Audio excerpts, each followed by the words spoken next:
I'm at the door. Although they were far from the source of water, the one that gives living water is coming to you.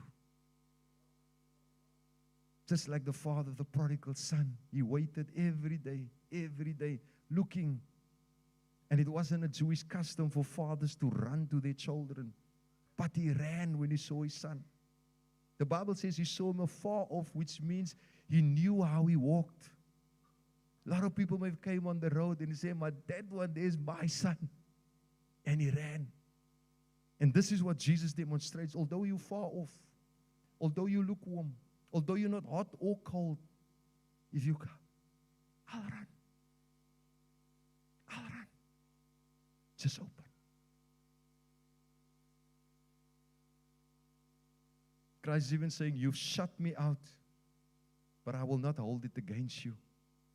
Let me in, and I'll restore you." Although the hot water were 15 kilometers away, and the cold water 10 kilometers away, Christ is at the door.